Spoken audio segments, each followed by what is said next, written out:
Good afternoon and welcome to Springfield College Wilmington Campus Forum. I'm here today with some people that I want to introduce you to in a few minutes, but first I'd like to tell you that my name is Dr. Judy Stang and I'm the Assistant Dean, Campus Director of the Springfield College Wilmington campus. And we've been here in Wilmington for 21 years, and this is what we're interested in. If you have gone to college and you have credits that you have not completed a program, then we're the place for you, because that's what we do. We offer a Bachelor's of Science in Human Services. We have 2 concentrations, one in early childhood and one in criminal justice. And we also have a Master of Science in Human Services with a concentration in criminal justice. In mental health counseling. But here's what I want to tell you about today. I want to talk to you and tell you about the fact that in the world we live in today, people work very, very hard, whatever the job is, at whatever the level is. And what I want you to know is if you have dreams and aspirations of going further with your career, you can do that through a college degree. And what we want to talk with you about today is just about how you can do that in a non-traditional way. Because for some of you, you may have started college and then you stopped. And now you're ready to begin. So again, we are here. We are located in the Nemours building on the 5th floor. We offer weekend classes. We also offer online classes. So it's a blended program and can fit any schedule that you are facing. So without any further ado, I want to get started, and I'd like to introduce you to Dr. Gwendolyn Sanders. She is the chairperson of our advisory board and also works as a resource specialist. Now, you may say to yourself, oh, wow, what's a resource specialist do? And what does an advisory board president do? Well, she does outreach into the community. She works with myself and a group of people to take a look at opportunities that are out there for people who want to complete their degrees and to find their dreams fulfilled. So Dr. Sanders, we have quite a group of people with us today, and they are very special people, and I'd like you to take it from here. Oh, is that right? I think they're 3 very special people as well. Our guests today are 3 significant people who've had an impact on Springfield College and their growth and development. The first person I'd like to introduce is Dr. Patrice Gilliam-Johnson, who is the Secretary of the State Labor Department. And then next to Dr. Johnson is Miss Yolanda Curtis, who has gone through the Springfield College program. She's a Springfield College recent alum, and she has taken advantage of some of the programs offered by the Department of Labor, which is going to be our focus today. It's an information session so that you will become aware of what is out there and what is available. The next significant person is Miss Nancy Lopez. Nancy is a current Springfield College graduate who has taken advantage of the programs offered by the Department of Labor. So our focus today is going to be what's out there for you that's offered by the Department of Labor, and that's why we've asked the Secretary of the Department of Labor, who has been gracious enough to join us. But she's also has a history with Springfield College because she was formerly one of our very well-loved professors, and the students that have graduated that have been out of school for a long time and have their degrees often ask about her. And I tell them, go over to the Department of Labor and you'll because find her. that's where she is now. And she'll tell you all about what's going on there. So I'm going to ask Dr. Gilliam-Johnson to kind of give us an idea of the programs that are available that our students and community persons can take advantage of that are offered by the Department of Labor. And then each of these young ladies are going to tell about what they have taken advantage of and how they have grown as a consequence of their participation in your programs. Well, thank you. I appreciate being here. I'm always glad to be back and sharing something that is a part of Springfield and that they have a very special place in my heart. And it's kind of interesting because with Springfield was really a point where I was at a transition in my life and really had to make some different types of employment decisions for any number of reasons. One, I found myself a single parent and unable to do and travel as much as the consulting world wanted me to. And at a point where I found myself kind of looking at aging parents and needing to really begin to be a lot more centered here. So I find that it's kind of a full circle experience in that I can sit today and talk about my need to have made some different types of employment decisions, having Springfield be in my life and be a part of my life to help me in that, in bridging that, but then talking to a couple of Springfield students who have accessed Department of Labor, who I think oftentimes provides the services and assistance that people in transition oftentimes need. I have a cheat sheet, so I'm going to start by just kind of going through, since we offer a wealth of programs. We really, I think, make a significant impact and serve as a significant resource for the Delaware community. But oftentimes we find that people are unaware of our services until they get at a point where, in most cases, unfortunately, they find themselves without employment. So they really are coming to get unemployment insurance. And then as a result of that, finding out that there's a wealth of information that Department of Labor offers. So if you don't mind, I'll take a few minutes and just kind of run through some of these just so people will be aware of them. I don't necessarily think that for Springfield College students that this particular class will be of great value, only because you're online and people have to be pretty well versed in computer courses. But we do have a basic computer course for anybody who even doesn't know how to operate a mouse or what have you. We bring people in, we provide them with the computer services that they need to be able to move forward and to be able to acquire that skill to do what many of us need to do now, which is be technology savvy. So we have those programs. We have a program known as the CASAS program, which is the Comprehensive Adult Student Assessment System, which is really a system that's designed to assess basic reading, basic math. In many cases, and I think you'll hear about some of that today, in order for you to go into college courses and in some training, you've got to be able to prove that you have basic math and reading skills. So that's one way that you're able to be assessed and to know exactly what level you're at. We have a series of job clubs which bring people together so they're able to just talk and spend some time exploring career opportunities, to talk to each other and be supportive of one another. Usually our job clubs meet for about 90 minutes at a time and afford people an opportunity to just get with other people who are very much like them and experiencing many of the same things, with an opportunity to talk about what they're going through and to acquire much needed information. We have interview workshops. We have a telephone interview workshop. So we really train people on how to become savvy with regard to interviewing, so they learn what are important questions to ask, what are important ways to answer the questions that are given to you. In this day and time, many people now are having to interview over the telephone.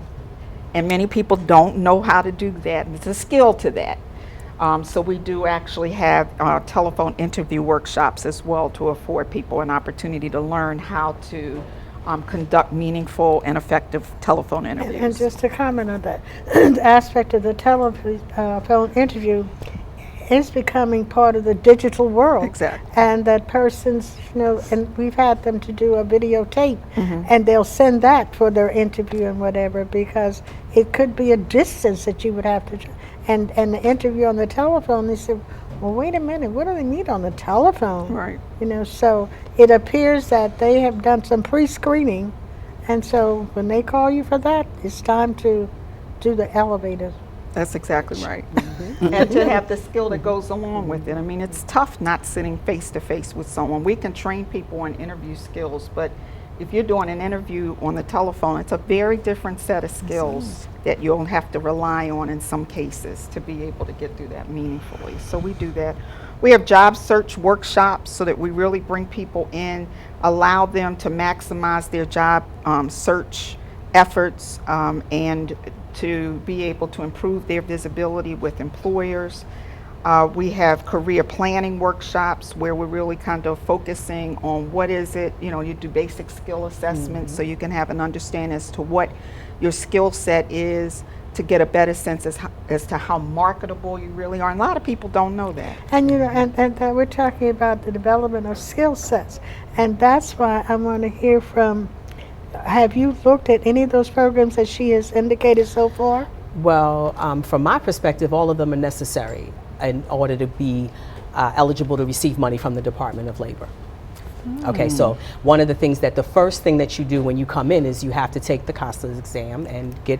What is that you have to take? You have to take that CASAS exam, and you have to be able to score, at least a 10th grade level in your math and your reading to find yourself college worthy. Even if you've attended college before, they want to know that if they're investing money in for you to go, that you're able to keep up with the coursework.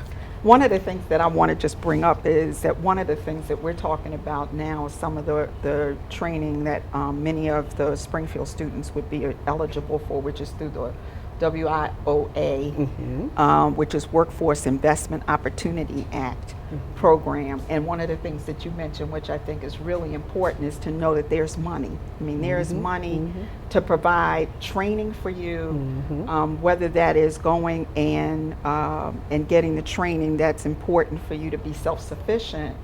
And that oftentimes will mean going back to school. Exactly. So it could mean going and getting certification while at the same time going and furthering your education. And we do have programs that are available if you qualify that would give you money to do that. Many people don't know it, but it is an opportunity that's available if you make your way over to the Department of Labor to find out about that. And if I could just add, for those of you that hear the words assessment and you have to be at a 10th grade level to pass the CASI test, don't feel discouraged, because there are means and ways for you to get to that point. So don't feel that you can't because of this or because of that. I'm one of those. Growing up, my family, they called us stupid all the time, and I felt that way as an adult. But then with my mentoring program and my persistence, because that's one of my assets, and asking questions. So when I was at a roadblock at the Department of Labor, or I didn't understand something, the Department of Employment and Training was very available to answer the questions, even if I asked 5 or 6 times. So that's very welcoming. So be persistent and don't feel like you can't, because you can. Because that was my experience as well too. I have to give props to one of the people that were instrumental in helping me get through my Springfield College experience. Her name was Elizabeth Calloway. She was my counselor there, and she walked through every step of the way through for me to get my degree. And having that person not only advocating for you to get the funding that you need to attend college, but to attendance sheets were submitted weekly. She kept me on track with what I was doing. Book vouchers, when they had to be processed, she was the person that processed them for me. And the communication between her, financial aid, and my professors were invaluable to my success. So, the Department of Labor wasn't just the arm of money. It was also another form of resources and support for me to finish. So I am very, very grateful to the Department of Labor for being there for me. And as you said, I found out about the program. I don't know about you, Nancy, but I was a dislocated worker. That was my title, because my background is nonprofit, but in order for me to go into nonprofit management, I needed a bachelor's degree. I was at a ceiling. I could not go any further. So I was fortunate enough for my counselor to write out my career plan, because they do write your career goals out. And that's the great thing about it, because a dream is just, a goal without a date on it. So all of mine are date stamped now.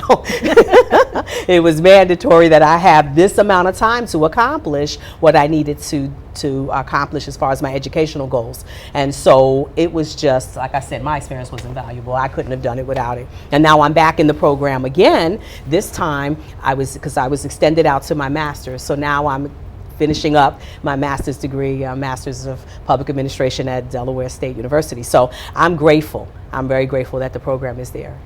I am also, and you know, the statistics are still there. You know, people of color, and particularly Latinos, we're still not at reaching the cap of having degrees or being in positions to be able to get a competitive position. So the Department of Labor, that program is helping me, but not only me, it's also helping people who are younger than I am, or mothers who may think that they can't. And I mention the program all the time.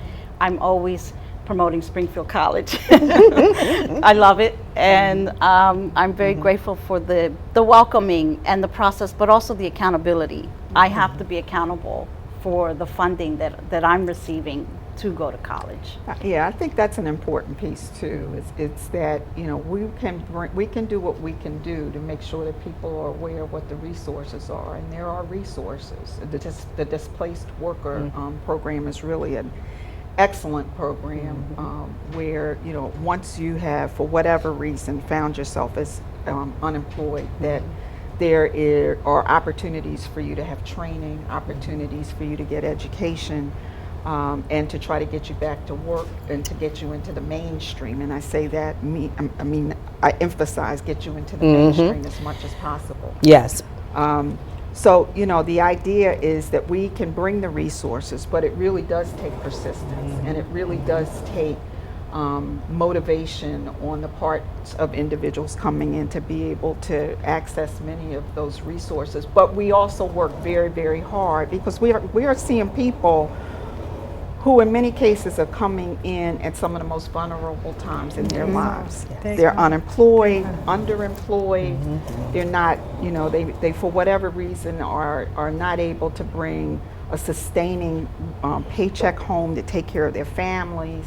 In many cases, for the first time, finding themselves in that position. And so I think the Department of Labor employees work overtime, particularly in employment and training. And in our voc rehab programs too, where we're working with people with disabilities to really get folks employed and get them back into the mainstream. And that's a good point, because some of our students do have disabilities, and there might not be visible disabilities, Intelligent disabilities, but they do have those disabilities, and it's very critical that their point of entry and welcoming attitude at the department, that's so critical, because it's like, just because you close a door doesn't mean a window doesn't open, but you have to look around to see that window open for you, and it's the persistence that's necessary for you to achieve that. And it's like, I know I am, and I know the two of you know I'm not accepting no. Now let me go in a different way.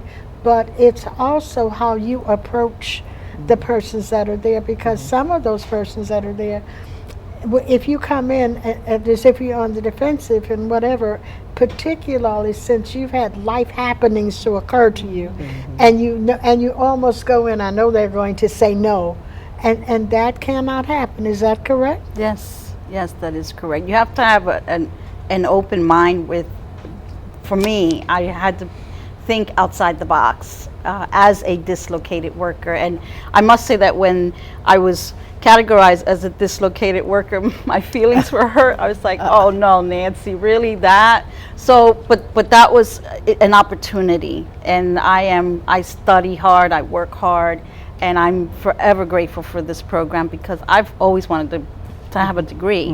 My daughter, who is an inspiration, has her degree, and she supports me, and she's there for me, and that support system is important, and DOL does have that. I would like to add quickly for our Latino viewers in Spanish que el programa del Departamento de Labor tiene recursos para ir para la universidad o para ir para la escuela, para aprender y para mejorar la calidad de su vida. Llame el Departamento de Labor, pueden también marcar el 211 y te pueden dar el número. I stated that they can also call 211 and get the phone number to the Department of Labor's Employment and Training Program, because I don't know your number. I can make sure you have that. But I also, you raise an important piece, and that is that at the Department of Labor, we do have individuals who speak Spanish. Are as well. bilingual. And we're working to get a number of our other resources in Creole and some other places like that, because we're beginning to know that as we begin to change demographically in the state, we have to keep up with those demographics. So. Yeah, I found it to be a very diverse community with the people that were coming in and taking the test, because the way that the program is designed, when you come in and you take your test and then you have to attend a workshop. So it's 2 weeks, after you take your test before you find out right then and there if you passed enough to be able to go to the next level to go to college. But then there's a group of people that you kind of sit with in an orientation as you get assigned counselors. And the person that was doing the orientation at that time did a really good job of trying to match personality of the clients with the counselors, which I thought was great, because and we had to give an elevator speech, which meant we had 3 minutes to give the absolute bottom line reason why we were the best candidate to be able to go to college, for them to pay for us to go to college. Keeping in mind that the bottom line is always work. You're trying to get the best possible job for self-sufficiency as possible. So, but after selecting, batching you with your counselors, and then you sit down together and you kind of go over your program. What is it that you want to do? Where do you see yourself 5 years from now? What is your goals that you're working towards? And then you go into the database and then you try to find the program that best matches. Well, Springfield College popped up immediately, and the acceleration of the program is what really did it for me as an older student. A program that would cater to me I just wanted to know how fast I could get it done. That was the bottom line, because I don't have a lot of time left. And then my spirit of excellence was that I wanted to do it well this time. I have teens coming behind me. I wanted to make sure that I was setting an example, so I did graduate with honors as well. So it was important to me to set that foundation. And once we got with our counselors and we knew exactly what we were doing, that's when I said the next step was that they were really mentors and coaches along with the staff at Springfield to help facilitate us through the program. And the Yeah, niche go as ahead. well is that college isn't for everyone. Exactly. So if a trades program is best, it just matches you up really well with that. If college is not what a person wants to do, but it'll give you the training that you need so that you can go out and get a job that is, or a career that is competitive as far as salary. Now, would you like to make a closing remark, because our time is almost getting there. gone. Closing? Why did you select Springfield College? Quick. Oh, well, I like the fast track program, but the fact that it's more writing than exams, because I panic and I just freeze when it comes to tests, and and the human service aspect, that's who I am. That's what I've done all my life, is human services. 1 second. Okay, my closing remark is, if you want to go through a college that has the support systems in place for you, that you can absolutely get into a community, you will work in teams, you will work in groups, you'll find out how that all, relays into the work experience. Springfield College is the place for you. I'm on the alumni board. I'm still very much attached to Springfield College, and it is one of the best local colleges, and it's a hidden secret here in Delaware. I just would like to say that the Governor Markell has basically said that by 2025 we would either be educated or we would have certification. The Department of Labor is there to assist you in making sure that happens. We freely and welcomely build relationships with colleges and universities like Springfield, and I look forward to more and increased opportunities, and we wish you all the luck in the world. Thank And you. Thank you Thank you. so much for coming and accessing our services and successfully doing that. Okay. Well, you've heard a lot here today, so if you're sitting back saying, I don't know if I can, I don't know if I want, get persistent. Get up off that chair where you're sitting and come on over. Springfield College Wilmington. On Saturdays, we have open houses. Give us a call at 302-658-5720. Have a good afternoon.